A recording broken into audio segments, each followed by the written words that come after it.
আমার প্রিয় 2025 সালের মাধ্যমিক বন্ধুদের সহজ বাংলা ইউটিউব চ্যানেলের পক্ষ থেকে প্রথমেই স্বাগত জানাই। আজকে আমরা আলোচনা করব 2025 সালের বাংলা যে এমসিকিউ যে প্রশ্নগুলো সেগুলো নিয়ে তোমাদের বিভিন্ন যে কনফিউজের সৃষ্টি হয়েছে সেই কনফিউজগুলো দূরীভূত হয়ে যাবে এবং এখানের যে 17টা এমসিকিউ যে সঠিক উত্তর কি সেগুলো তোমরা এই ভিডিওটা শেষ পর্যন্ত দেখলে তোমরা বুঝতে পারবে। তো প্রথমে আমরা যে প্রশ্নটা নিয়ে আলোচনা করব সেটা হচ্ছে অনুসর্গ প্রধান কারক হলো। এখানে এই প্রশ্নটা কনফিউজযুক্ত প্রশ্ন, যে মেন যেগুলো ব্যাকরণ বই সেগুলোতে 2 প্রকার আছে এবং তোমাদের যে সহায়িকা বইগুলো আছে সেখানে 3 প্রকার আছে। এক্ষেত্রে আমরা বলবো যে 2 প্রকার লিখলেও নাম্বার পাওয়া যাবে এবং 3 প্রকার যারা লিখবে তারাও কিন্তু তোমরাও কিন্তু নাম্বার পাবে। কারণ তিন প্রকার বলতে করণ কারক, নিমিত্ত কারক এবং উপাদান কারক, এই তিনটি নিয়ে 3 প্রকার এবং কিছু কিছু বইয়ে নিমিত্ত কারকটি বাদ দিয়ে করণ কারক এবং উপাদান কারকটিকে অনুসর্গ প্রধান কারক বলছে। তো সেদিক থেকে দুটো উত্তরেই সঠিক। নেক্সট প্রশ্ন, বুলবুলিতে ধান খেয়েছে। এই প্রশ্নটা বুলবুলির সঙ্গে তে যুক্ত হয়ে কি কারক হয়েছে? এটা অবশ্যই কর্তৃকারক হবে, কারণ বুলবুলিতে ধান খেয়েছে, ধান খাওয়া কাজটি বুলবুলি নিজে করছে, তাই এটি অবশ্যই কর্তৃকারক হবে। নেক্সট প্রশ্ন আছে 3 নম্বরে যে প্রশ্নটা আছে সেটা হচ্ছে কোন সমাসে উভয় পদের অর্থ অক্ষুণ্ণ থাকে, অর্থাৎ উভয় পদের অর্থ প্রাধান্য পায়? উত্তর হবে দ্বন্দ্ব সমাস। তারপর প্রশ্ন আছে যে সমাসে পূর্বপদে উপমেয় ও পরপদে উপমান এবং সাধারণ ধর্মটি উহ্য থাকে তাকে বলে উপমিত কর্মধারয় সমাস। এখানে কোনো কনফিউজের বিষয় কিছু নেই। পরের প্রশ্ন হচ্ছে যে তবু লিখছি লুকিয়ে লিখছে, তবু লিখছে লুকিয়ে লিখছে, এইভাবে লেখার কারণ কি? যেন নেশায় পেয়েছে। নদের চাঁদের বয়স হলো 30 বছর। গ্রীষ্মাপত্যে জামার রং ছিল রামধনু। আফ্রিকা কবিতায় আদিম যুগ ছিল উদ্ভ্রান্ত। উদ্ভ্রান্ত সেই আদিম যুগে স্রষ্টা যখন নিজের প্রতি অসন্তোষে, তাহলে উদ্ভ্রান্ত। পরের প্রশ্ন, বাক্যের অর্থবোধের জন্য পরস্পরের সঙ্গে সম্পর্কযুক্ত পদগুলি যখন যখন পদগুলি যখন ঠিকঠাক বসে তাকে বলা হয় যোগ্যতা, তাকে বলা হচ্ছে যোগ্যতা। কিন্তু কিছু কিছু ক্ষেত্রে এই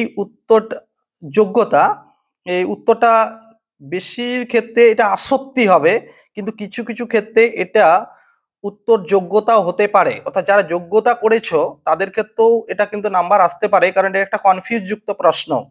তো বেশিরভাগ ক্ষেত্রে উত্তর আসক্তি হবে।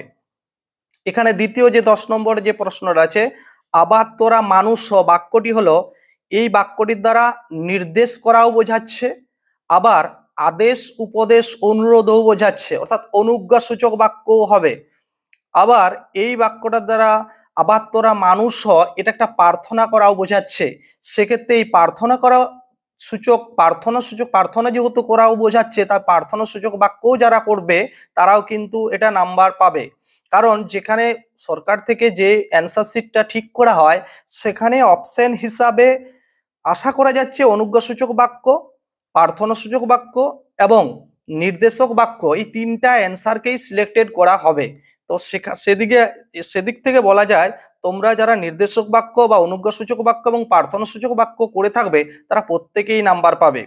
নেক্সট প্রশ্ন, ভাব বাচ্যে প্রাধান্য পায় ক্রিয়ার ভাব। পরের প্রশ্ন, আমি তোমাকে বইটি দিলাম, এটি অবশ্যই উত্তর হবে কর্তৃবাচ্য। কারণ আমি তোমাকে বইটি দিলাম, এখানে কর্তা হচ্ছে আমি এবং আমির অর্থ প্রাধান্য পাচ্ছে, তাই এটি হলো কর্তৃবাচ্য। বহু যত্নে চিকিৎসিতে পঞ্চকন্যা পাইল চেতন, কতক্ষণ চিকিৎসা করা হয়েছিল? 4 দণ্ড। পরের প্রশ্ন, রাবণ ইন্দ্রজিৎকে রামচন্দ্রের সঙ্গে যুদ্ধ করার কোন সময় নির্দেশ করেছিলেন? এটা হচ্ছে কোন সময় নির্দেশ করেছিলেন, এটা কবিতার যে অভিষেক যে কবিতাটি আছে শেষে সর্বশেষের দিকে লাইনগুলো আছে, প্রভাতে যুঝিও বৎস রাঘবের সাথে, এখানে উত্তর হবে প্রভাতে।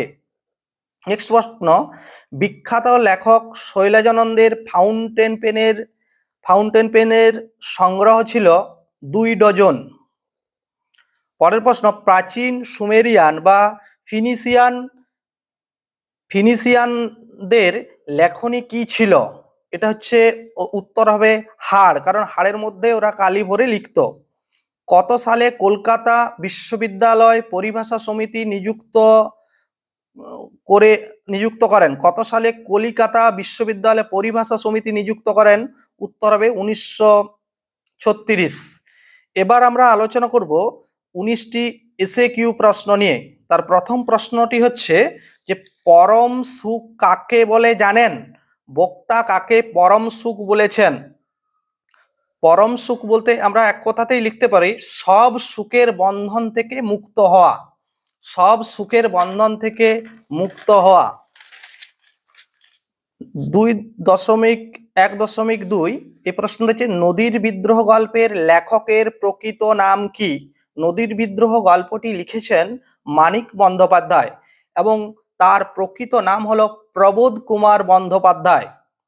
অমৃতের মা ওকে বেকায়দায় ফেলার জন্য কি বলেছিলেন? অমৃতের মা ওকে বেকায়দায় ফেলার জন্য কি বলেছিলেন? ইসবের বাবা নতুন জামা কেনার আগে ইসাবের বাবা নতুন জামা কেনার আগে ইসাবকে খুব মেরেছিল। তাই অমৃত যদি ইসাবের মতো মার খেতে রাজি থাকে তাহলে সেও নতুন জামা পাবে। দ্বিতীয় নম্বর প্রশ্ন, বিকেলে চায়ের টেবিলে ওঠে কথাটা কোন কথাটার কথা বলা হয়েছে? উত্তরটা হচ্ছে যে তপন যে একটা আস্ত গল্প লিখে ফেলেছে এবং মেসোমশাই তার প্রশংসা করে সন্ধ্যাতারা পত্রিকায় ছাপিয়ে দেবে, এই কথাটা বিকেলে চায়ের টেবিলে ওঠে। পরের প্রশ্ন, তার আমি জামিন হতে পারি, বক্তা কার জামিন হতে পারেন? উত্তর হচ্ছে গিরিশ মহাপাত্রের বা পলিটিক্যাল সাসপেক্টেড সব্যসাচী মল্লিকের। 2.2 এর যে প্রশ্নগুলো, অস্ত্রের বিরুদ্ধে একটি কোকিল কিভাবে গান বাঁধবে? এর উত্তরটি হচ্ছে সহস্র উপায়ে। পরের প্রশ্ন, বিস্মিত হইল বালা, বালা কি দেখে বিস্মিত হয়েছিল? সিন্ধু তীরে থেকে কবিতা থেকে নেওয়া হয়েছে। বালা কি দেখে বিস্মিত হয়েছিল? পদ্মা সমুদ্র তীরে উদ্যান ভ্রমণে এসে অচেতন পদ্মাবতীর রূপ দেখে বিস্মিত হয়েছিলেন। পরের প্রশ্ন, যথা বিহনালুরূপী কিরীটি কে? এখানে উত্তরটি হবে অর্জুন। নেক্সট প্রশ্ন, পরের প্রশ্ন হচ্ছে সব চূর্ণ হয়ে গেল, কি চূর্ণ হয়ে গেল? অসুখী একজন কবিতা থেকে নেওয়া হয়েছে। এটি হবে মিষ্টি বাড়ি, বারান্দার ঝুলন্ত বিছানা, গোলাপি গাছ, ছড়ানো করতলের মতো পাতা চিমনি ও প্রাচীন জল তরঙ্গ। পরের প্রশ্ন, অশুভ ধ্বনিতে ঘোষণা করল, কারা কি ঘোষণা করল? কারা কি ঘোষণা করলো? এখানে কারা ঘোষণা করলো এবং কি ঘোষণা করলো? উত্তরটি হবে সাম্রাজ্যবাদী পশুরা কি ঘোষণা করলো? দিনের অন্তিম কাল। দিনের অন্তিম কাল। এবার আমরা আলোচনা করব 2.3 এর যে প্রশ্নগুলো আছে সেগুলো নিয়ে। 2.3.1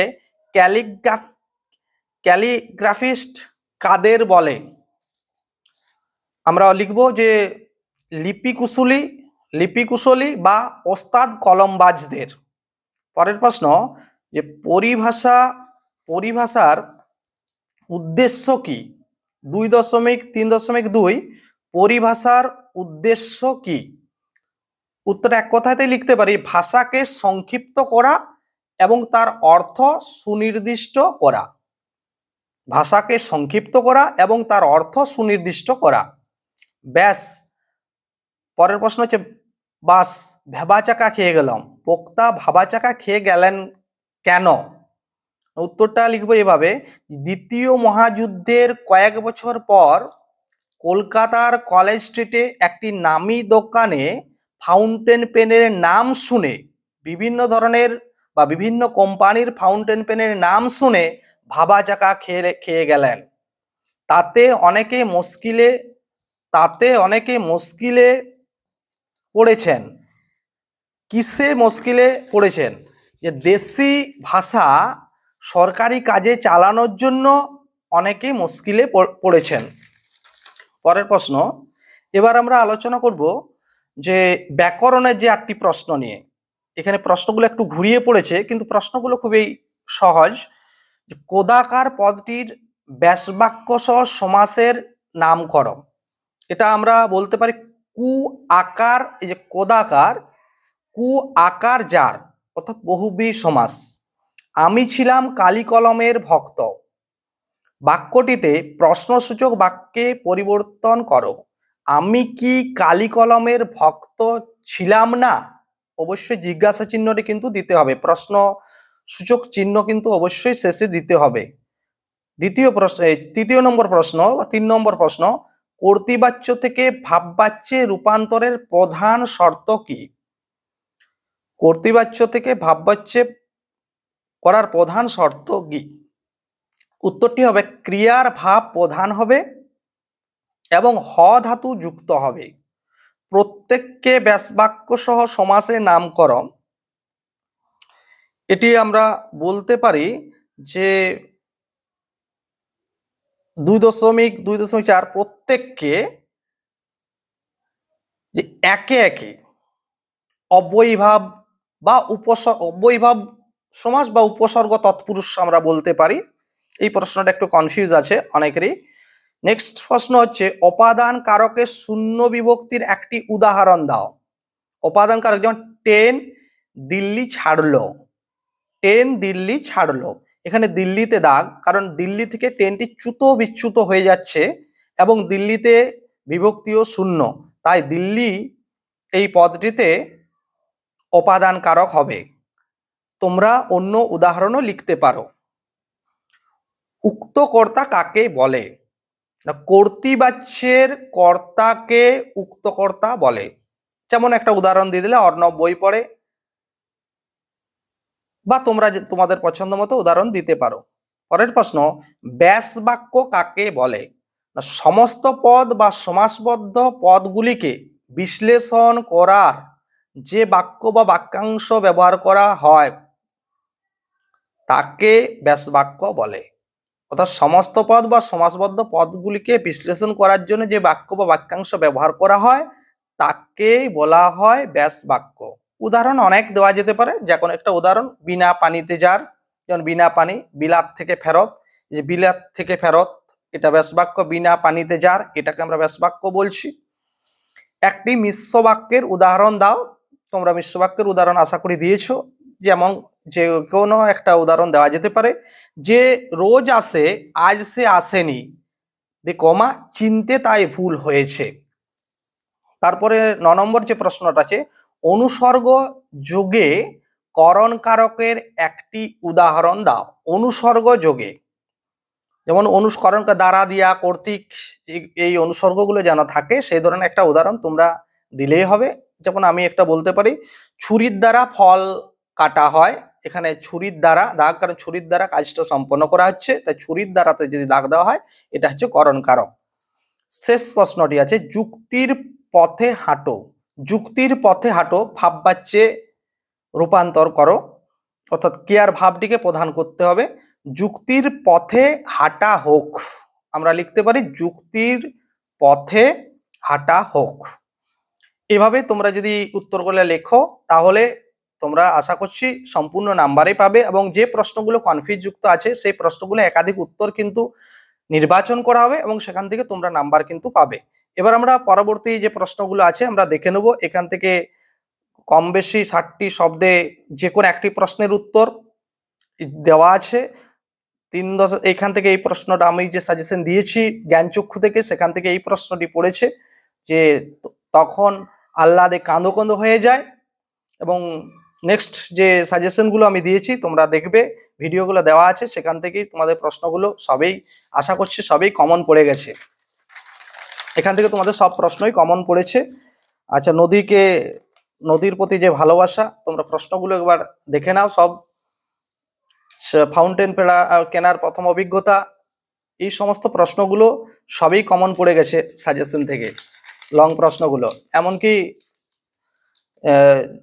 কোনির যে প্রশ্নগুলো সবই কমন। এখানে তোমরা প্রশ্নগুলো একবার দেখে নাও।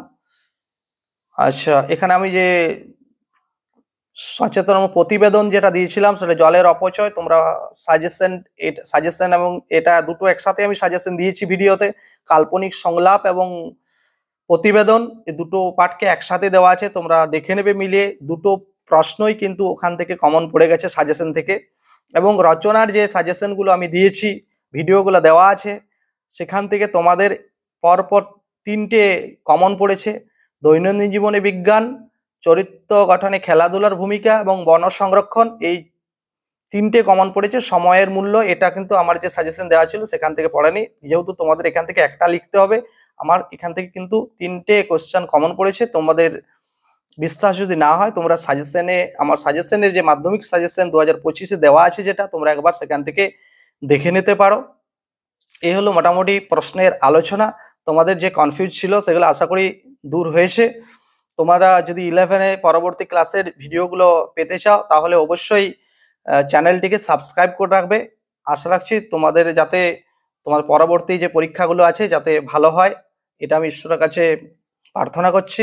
তোমরা সকলে ভালো থাকো, ভালো করে মন দিয়ে পড়াশোনা করো, বাকি পরীক্ষাগুলো ভালো করে দাও এবং ভিডিওগুলো একটু বন্ধুদের মধ্যে বেশি বেশি করে শেয়ার করে দিও। ধন্যবাদ।